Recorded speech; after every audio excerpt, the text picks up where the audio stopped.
Hello दोस्तों। BY के book summary में आपका स्वागत है। मैं हूं अमीन।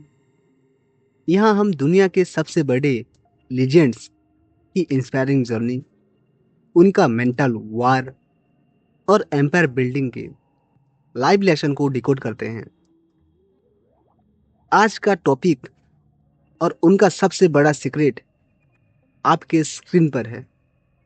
चलिए शुरू करते हैं मेरे AI को होस्ट के साथ। Let's dive in. सोचिए, क्या हो अगर कोई कहे कि हम सब असल में बस एक गाड़ी हैं, एक बहुत ही कॉम्प्लेक्स मशीन जिसे किसी और चीज को जिंदा रखने के लिए बनाया गया है ना? ये एक चौंकाने वाला आइडिया, पर यही वो आइडिया है जो रिचर्ड डॉकिंस की 1976 की जबरदस्त किताब द सेल्फिश जीन के बिल्कुल सेंटर में है। तो चलिए आज इसी आइडिया की गहराइयों में उतरते हैं और देखते हैं कि ये हमारे खुद के बारे में हमारी सोच को कैसे बदल सकता है। अब सवाल ये उठता है कि दुनिया के सबसे कामयाब इन्वेस्टर्स में से एक चार्ली मंगर भला ये क्यों चाहेंगे कि लोग बायोलॉजी की कोई किताब पढ़ें? क्योंकि मंगर का ये मानना था कि अगर हम एवोल्यूशन को नहीं समझते तो हम इंसानी फितरत की पहेली को भी कभी नहीं सुलझा सकते। और सोचिए, अगर हम खुद को ही नहीं समझ पाए तो बिजनेस हो, इन्वेस्टिंग हो या जिंदगी के बड़े फैसले, उनमें गलतियां होना तो पक्का है। तो चलिए इस सोच की एक एक परत को खोलकर देखते हैं। देखिए, डॉकिंस का जो नजरिया था ना, वो कोई छोटा मोटा सुधार नहीं था।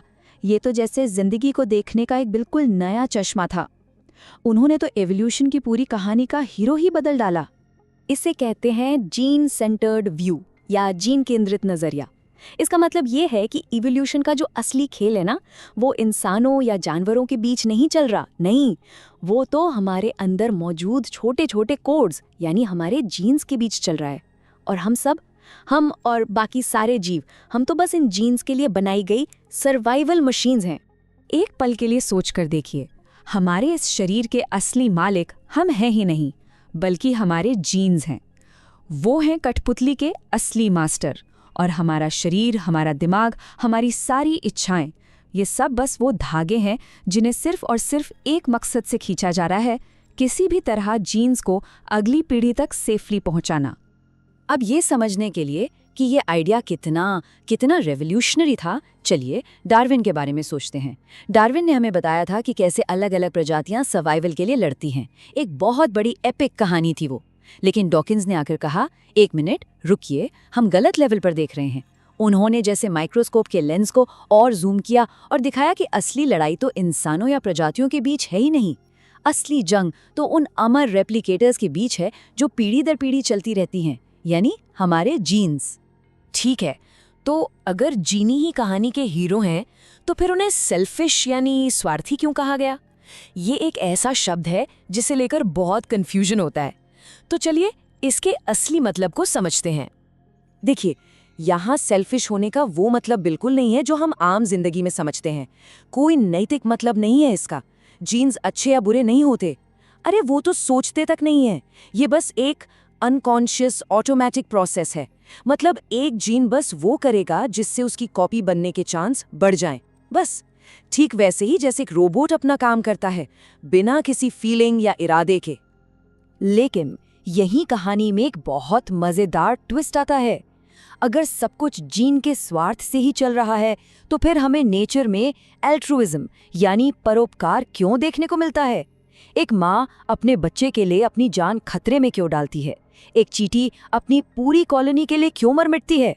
ये तो सेल्फिश होने से बिल्कुल उल्टा लगता है ना? और यहीं पे डॉकिंस का तर्क सच में कमाल का है। वो कहते हैं, इसे जीन की नज़र से देखिए। जब एक माँ अपने बच्चे को बचाती है तो वो असल में अपने ही जीन्स की 50% कॉपीज को बचा रही होती है। तो रिश्तेदारों की मदद करना जीन के लिए एक बहुत ही क्लेवर सेल्फिश चाल है। क्यों? क्योंकि उन रिश्तेदारों में भी तो उसी जीन की कॉपीज हैं। मतलब जो हमें ऊपर से परोपकार लग रहा है वो गहरे लेवल पर जेनेटिक सेल्फिशनेस ही है। लेकिन डॉकिंस का ये जबरदस्त आइडिया यहीं खत्म नहीं हुआ। उन्होंने बायोलॉजी के इस मॉडल को उठाया और उसे कल्चर पर लागू कर दिया। और वहां उन्होंने एक नए तरह के रेप्लिकेटर की पहचान की, एक नया कॉपी बनाने वाला, और उसे नाम दिया मीम। जी हाँ, वही मीम शब्द जो आज हम सब इंटरनेट पर इस्तेमाल करते हैं, वो असल में यहीं से आया है। तो इसको ऐसे समझिए, जैसे जीन्स बायोलॉजिकल इंफॉर्मेशन की यूनिट्स हैं जो शरीर से शरीर में फैलती हैं, वैसे ही मीम्स कल्चरल इंफॉर्मेशन की यूनिट्स हैं जो दिमाग से दिमाग में फैलती हैं। और जैसे सर्वाइवल की रेस में वही जीन जीतता है जो अपनी कॉपी बनाने में सबसे बेस्ट हो, वैसे ही कल्चर में वही मीम सबसे कामयाब होता है जो एक दिमाग से दूसरे दिमाग में सबसे तेजी से छलांग लगा पाए।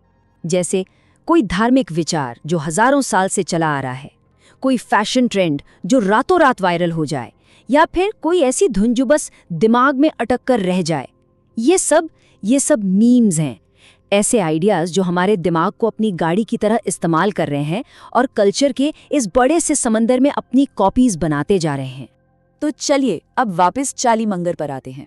याद है वो सवाल कि एक इन्वेस्टर के लिए ये सब जानना क्यों जरूरी है? वो इसलिए क्योंकि मंगर ने ये बात समझ ली थी कि ये थ्योरी सिर्फ बायोलॉजी की किताबों के लिए नहीं है, बल्कि ये इंसानी बर्ताव को समझने का एक बहुत ही पावरफुल मेंटल मॉडल है। और अब देखिए ये सब कितना प्रैक्टिकल हो जाता है। मंगर ने ये पहचाना कि हमारे जीन्स की जो गहरी इच्छाएं हैं ना, वो सिर्फ गुफाओं के ज़माने के लिए नहीं थीं, वो आज के बाजार को भी चलाती हैं। जैसे अपने ग्रुप या कबीले का साथ देने की हमारी आदत, यही तो है जो लोगों से एप्पल वर्सेस एंड्रॉयड पर बहस करवाती है। इसी को तो कहते हैं ब्रांड लॉयल्टी।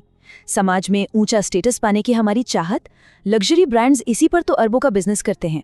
और वो जो एक डर होता है ना कि कहीं हम पीछे ना रह जाएं, मार्केटर्स उसी को तो फोमो कहते हैं और लिमिटेड टाइम ऑफर का टैग लगाकर हमारा ध्यान खींचते हैं। ये सारी बातें हमें एक बहुत ही गहरे फिलोसॉफिकल सवाल पर लाकर खड़ा कर देती हैं। अगर हम सब अपने जीन्स के इशारों पर नाचने वाली कठपुतलियां ही हैं, तो क्या हमारी आज़ाद मर्जी, हमारा फ्री विल जैसी कोई चीज़ सच में है? मतलब अगर हम सिर्फ जीन मशीनें हैं जिन्हें अपनी कॉपीज बनाने के लिए प्रोग्राम किया गया है, तो क्या फ्री विल का कोई मतलब भी है? ये सवाल थोड़ा परेशान करने वाला है ना, लेकिन मजे की बात यह है कि डॉकिंस खुद इसका जवाब एक उम्मीद के साथ देते हैं। डॉकिंस कहते हैं कि हम अपनी जेनेटिक प्रोग्रामिंग के खिलाफ जा सकते हैं और हम रोज ऐसा करते हैं। सोचिए, जीन का बस एक ही कमांड है, रेप्लिकेट, अपनी कॉपी बनाओ। लेकिन हम इंसान कॉन्ट्रासेप्शन का इस्तेमाल करते हैं। हम उन बच्चों को गोद लेते हैं जिनसे हमारा खून का कोई रिश्ता नहीं है। हम दशकों आगे की प्लानिंग करते हैं, जो जीन के शॉर्ट टर्म फायदे से बहुत आगे की बात है। और जानते हैं, यही वो बात है जो हमें इस प्लैनेट पर सबसे यूनिक बनाती है। हम अकेली ऐसी स्पीशीज हैं जो इन सेल्फिश रेप्लिकेटर्स की तानाशाही के खिलाफ बगावत कर सकती है। हमारी चेतना, हमारी सोचने की ताकत, यही हमें ये आज़ादी देती है। तो इस पूरी बातचीत का निचोड़ क्या है? शायद वही जो चार्ली मंगर कहते थे कि एक बेहतर थिंकर बनने के लिए हमें अपनी सबसे गहरी, सबसे बुनियादी सोच को चैलेंज करने के लिए हमेशा तैयार रहना चाहिए। और द सेल्फिश जीन ठीक यही करती है।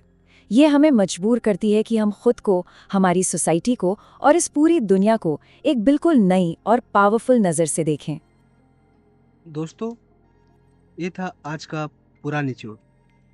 BUI के बुक समरी के इस ग्रोथ गिफ्ट यानी इस इन्फोग्राफिक का स्क्रीनशॉट जरूर ले लीजिए, ताकि ये लेसन आपके लाइफ में काम आ सके। अगर आप भी हर रोज लीजेंड से सीखना चाहते हैं तो इस कम्युनिटी का हिस्सा बनिए। मैं हूं अमीन। हमेशा याद रखिए, रीड मोर थिंक डीपर। अगली वीडियो किस पर होनी चाहिए कमेंट में जरूर बताएं। मिलते हैं अगले एपिसोड में।